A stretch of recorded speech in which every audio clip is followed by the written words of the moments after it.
Assalamualaikum warahmatullahi wabarakatuh. Ketemu lagi dengan saya Rosyid Gede Prabowo di channel YouTube saya Rosyid Gede Prabowo. Oke, teman-teman, hari ini tepatnya kemarin sih saya memikirkan sesuatu yang menarik yang kayaknya kalau saya share itu akan jadi manfaat buat teman-teman ya.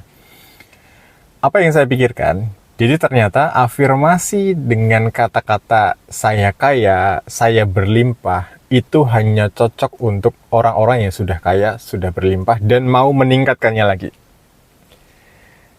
Terus gimana dong kalau misalkan ada orang-orang yang belum kaya, belum berlimpah, tapi pengen menuju ke sana? Ada cara khusus untuk melakukan afirmasinya, yang jelas beda dari yang tadi.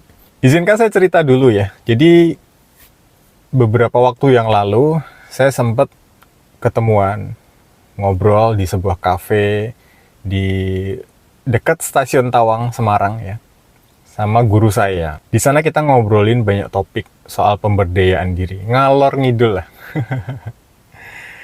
Sampai di satu titik kita bahas tentang doa, tentang afirmasi dan sebagainya. Nah, yang menarik, saya baru tahu bahwa ada definisi dari afirmasi yang selama ini nggak pernah terpikirkan ke saya. Bahkan saya baru tahu di detik itu.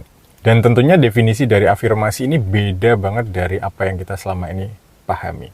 Jadi apa itu afirmasi kalau menurut guru saya tadi? Coba silakan teman-teman buka aplikasi Google Translate-nya masing-masing.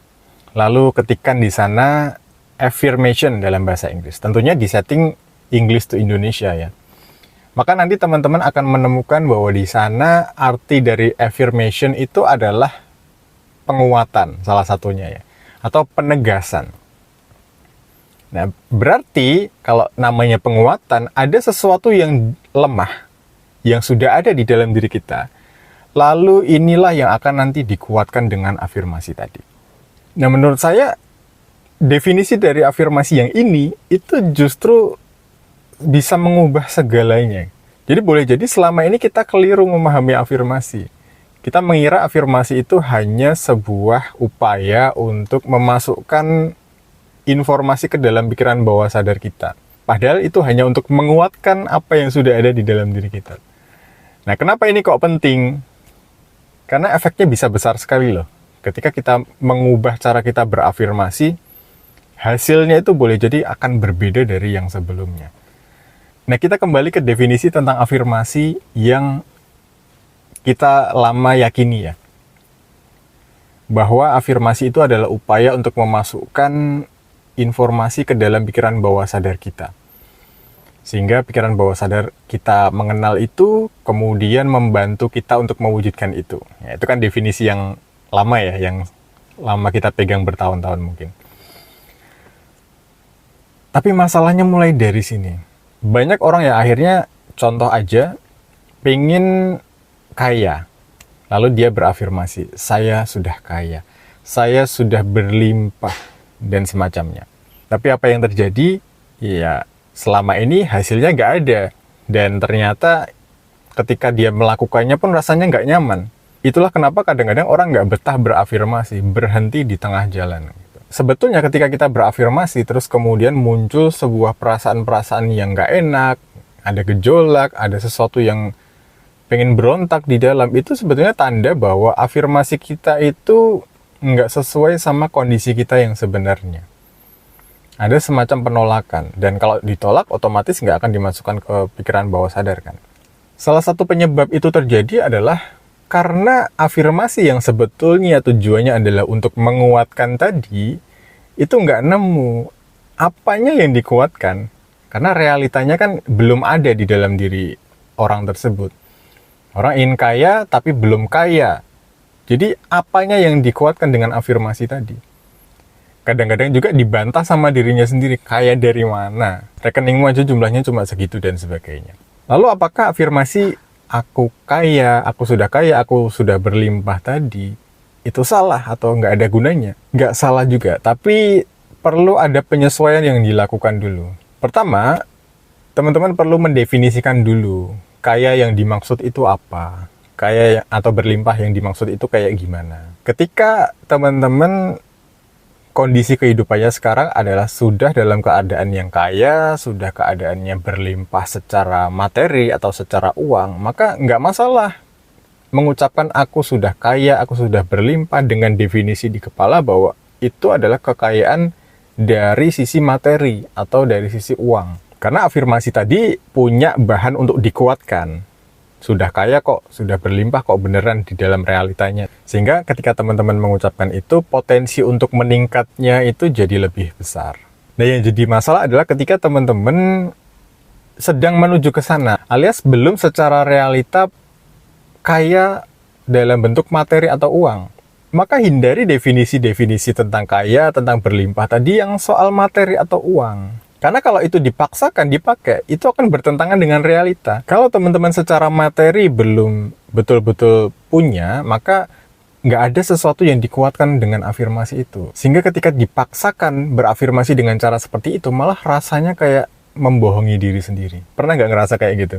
Jadi untuk teman-teman yang saat ini sedang berproses ya menuju sesuatu yang disebut kaya, berlimpah dalam wujud materi, sementara jangan pakai kesana dulu. Justru ketika teman-teman belum punya materi, rasakan keberlimpahannya itu bukan soal materi, karena itu lebih jujur. Nah, nanti kalau teman-teman sudah menentukan, oh definisiku tentang kaya dan berlimpah itu adalah soal materi, karena aku sudah punya materi itu.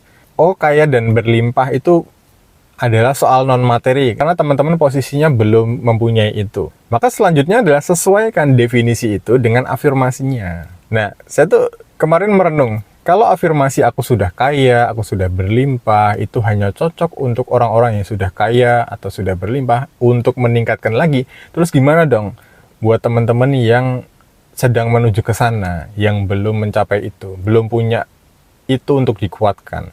Setelah saya renungkan beberapa opsi, terus kemudian saya praktekkan ke diri saya sendiri untuk memastikan bahwa, oh rasanya sama nih, yang non-materi maupun materi. Ternyata afirmasi yang cocok itu justru begini. Aku punya tangan, aku punya kaki, aku punya jantung yang masih berdetak, aku punya otak yang bisa digunakan untuk berpikir kreatif dan menghasilkan banyak hal. Aku sudah punya badan yang sehat, dan sebagainya. Teman-teman kaya kalau masih punya itu. Asalkan definisi berlimpahnya, definisi kayanya tadi selain materi atau uang ya.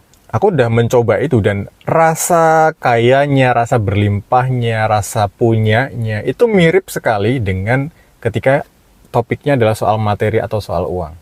Nah, tapi kan kehidupan ini nggak membedakan. Rasa itu munculnya dari mana, dari cara yang kayak gimana, dari kata-kata yang seperti apa. Intinya kalau rasa itu muncul, ya rasa itulah yang jadi semacam broadcast buat kehidupan untuk mempertemukan kita dengan hal-hal yang kita rasakan tadi. Kalau kita merasa kaya, maka kita akan dipertemukan dengan hal-hal yang betul-betul membuat kita akhirnya jadi kaya beneran. Contohnya misalkan tiba-tiba ketemu peluang-peluang yang menguntungkan, ketemu teman-teman yang suportif, kita jadi merasa rileks sehingga ketika bekerja, kualitas pekerjaannya itu jauh lebih baik.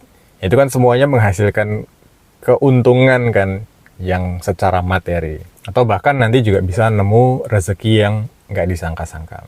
Jadi sekali lagi, kalau teman-teman posisinya sudah kaya, sudah berlimpah secara materi, maka silakan gunakan afirmasi-afirmasi boleh saya kaya, boleh saya berlimpah, dengan definisi kaya atau berlimpah itu adalah soal materi. Tapi kalau bagi teman-teman yang belum ke arah sana dan sedang menuju ke arah sana, pastikan gunakan afirmasi-afirmasi definisi kaya atau definisi berlimpah selain materi. Itu akan menghasilkan perbedaan yang besar, tapi rasanya sama. Itu dia. Baik teman-teman, terima kasih. Mudah-mudahan apa yang saya sampaikan bermanfaat. Sampai ketemu di video-video yang lain. Wassalamualaikum warahmatullahi wabarakatuh. Dadah.